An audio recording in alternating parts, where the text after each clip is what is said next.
This is what retirement sounds like in Florida. What if retirement looked less like a slow wind down of life, where you're doing the same thing day in and day out, and more like a resort-style theme park? Well, in Florida's The Villages, that idea is a reality. Here, retirement means restarting the golden years of your life with nightly entertainment, golf carts as everyday transport, and over 3,000 organized activities a week. This is retirement reimagined. It's less like slowing down and more like stepping into your next chapter full on. The Villages is located in Central Florida, near Ocala and about an hour from Orlando. With over 100,000 residents, it's the world's largest age-restricted retirement community, big enough that it spans multiple zip codes. I come here often, not because I'm retired, unfortunately, but because my parents live here, and they are thriving, y'all. This video is about this magical adult retirement land, a place where there's always something to do and the town square is always jamming. So hop in the golf cart with me and let's explore the Villages.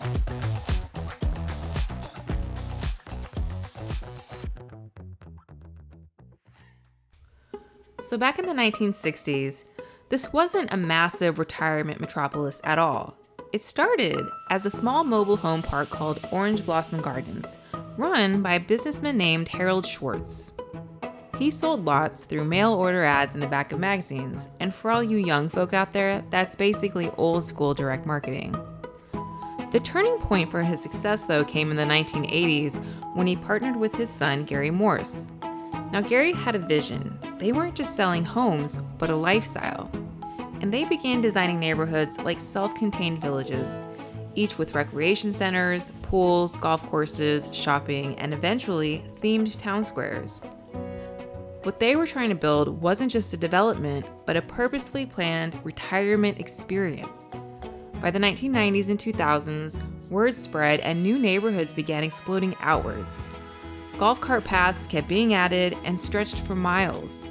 Themed town squares popped up, designed to make you feel like you're on vacation, even when you're out just running errands. And unlike traditional retirement communities, the Villages sold freedom, activity, and fun, not downsizing or slowing down. And that messaging, combined with Florida sunshine and no income taxes, turned the Villages into one of the fastest growing communities in the United States, period. And today, it's more like a small city with its own rhythm. It's part resort, part suburb, part theme park reminiscent of neighboring Disney, built around the idea that in your 60s, 70s, and above, those can be your active years, not the quiet ones. So, history lesson over, let's go see what all the hype is about.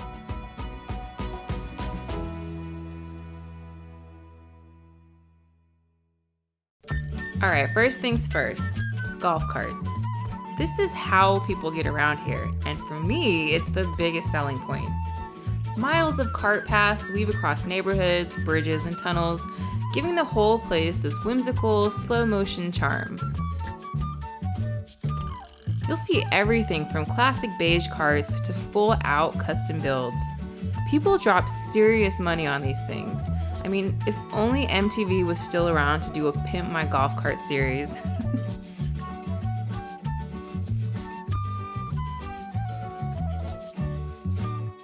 These little carts can legally take you everywhere too, even grocery shopping. There's even a small golf cart only gas station. It's too adorable and I can't stand it.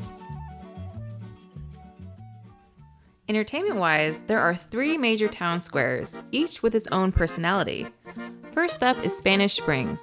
It's got Southwest vibes with adobe facades and lots of warm colors, and of course, a big spring in the plaza.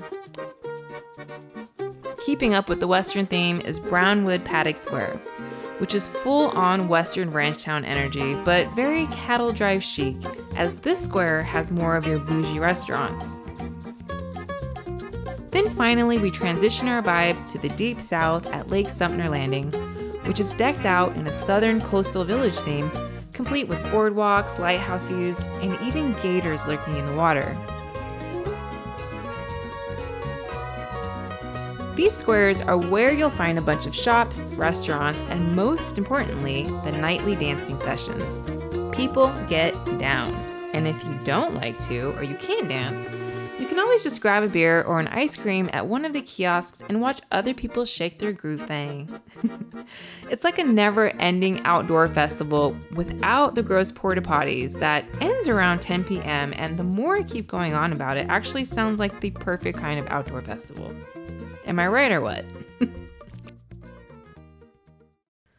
Separate from the main town centers are the recreation centers. These are super fun to visit as they are also all themed. The details in these spaces are phenomenal, from the decor all the way down to the fixtures in the bathrooms. And yes, I did get asked why I was filming in the bathroom, but nobody was in it when I started, by the way. I'm not gross. Anywho, some of the best ones that I like are the Eisenhower Building, which, coming from a military family, this one hits home for me as it's dedicated to servicemen and women and is filled with donations from village members. There's even a flag from the capture of Iwo Jima.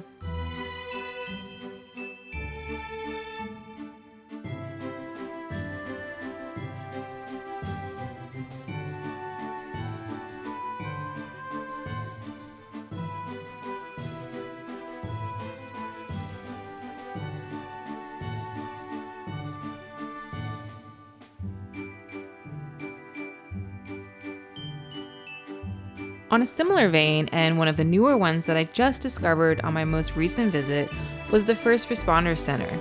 It's also filled with donated memorabilia from village members, and this one was so much fun to hang out in because it had all of my favorite arcade games.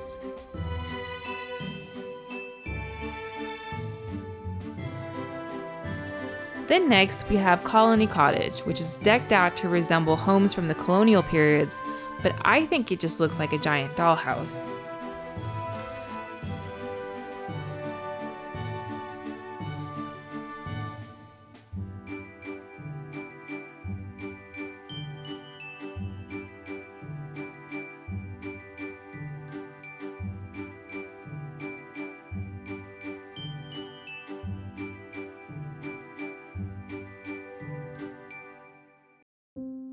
There's Lake Miona, which is nautical themed and fun if you want to pretend you're a northeastern wasper who yachts on the weekends and brunches with her friends Mimi and Bunny.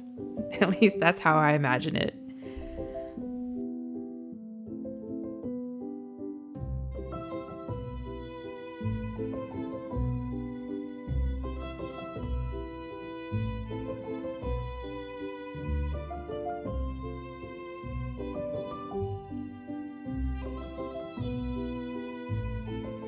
And lastly, a really beautiful one is the Savannah Rec Center, which is huge and ornate and meant to take you back to the old Southern days of ballroom dances. I would imagine Blanche Devereaux would feel right at home here, especially with so many eligible bachelors around.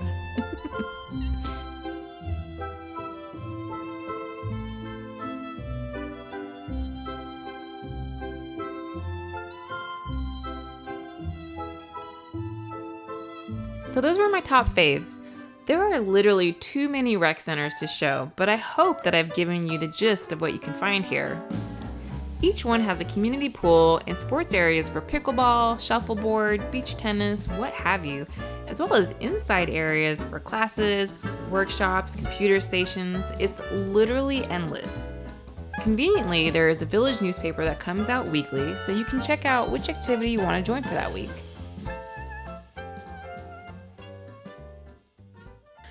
One of the biggest surprises for me about the villages is the energy.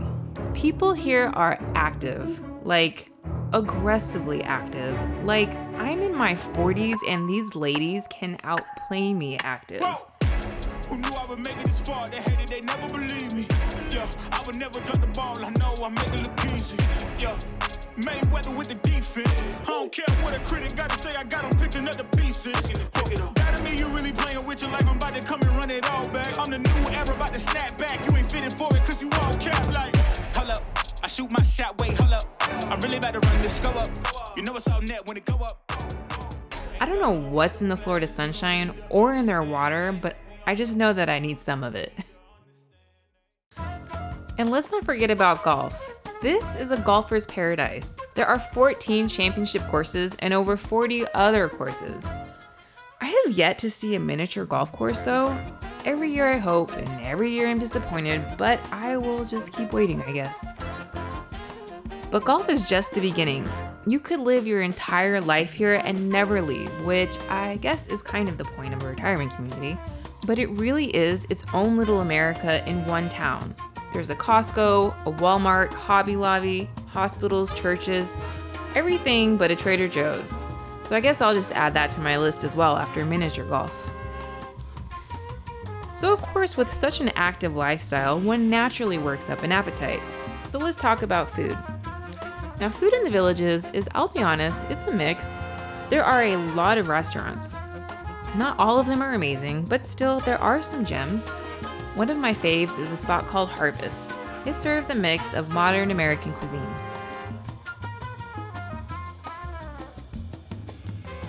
There's Tequila Cantina, which is a pretty decent Mexican joint and serves my new favorite cocktail, the Florida Mule, which is a riff on the traditional Moscow Mule. There really is a range from bougie steakhouse places like Chop House to more casual spots like RJ Gators. And they've got all your national chains too. There's Starbucks, Panera, KFC, and local ones like the Flying Biscuit, serving up Southern cuisine and really delicious biscuits. And let's not forget about dessert options. I'm pretty sure that every town square has an ice cream spot. Haagen-Dazs is located in Lake Sumner. There are Scooples in Brownwood and Kilwins in Spanish Springs that also serves fudge. So wherever you end up dancing, you can always end the night on a sweet cap. And speaking of nighttime activities, I'm sorry, but driving around, I have yet to see any coated loofahs or upside down pineapples. If you know, you know. Whether it's your kind of place or not, you have to admit, the Villages is pretty impressive. It's a town engineered around fun, activity, and staying social. And when I come here, I get to enjoy all of it.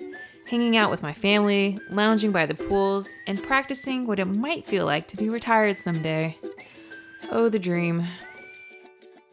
I hope I've given you a good glimpse into this fascinating little town in the middle of Florida. If by some chance you happen to find yourself heading towards the Villages, stick with me for some travel notes coming up next.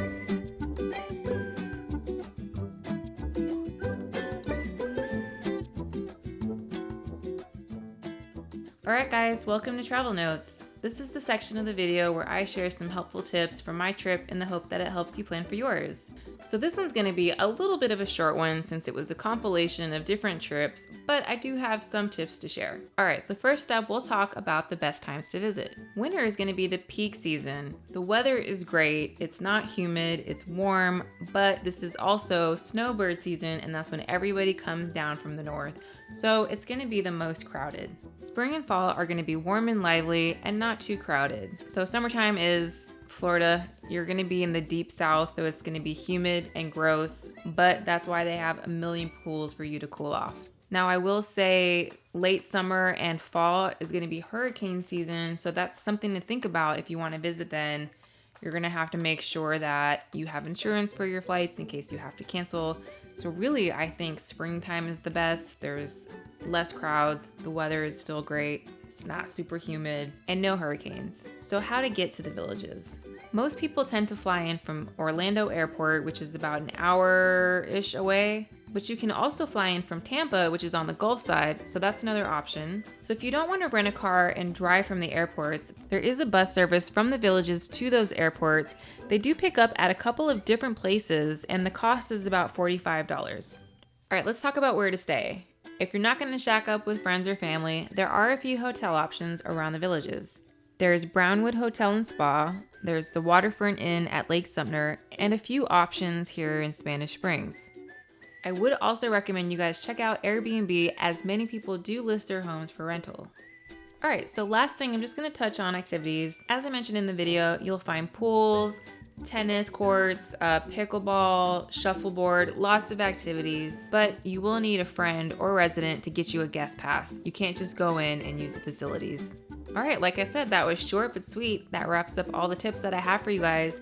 If I did leave something out, please let me know in the comments and share it with everybody. Alright, so if you liked this video and found it helpful, don't forget to hit that like button, and also consider subscribing and follow me for some more adventures. Until the next video, stay curious and keep exploring.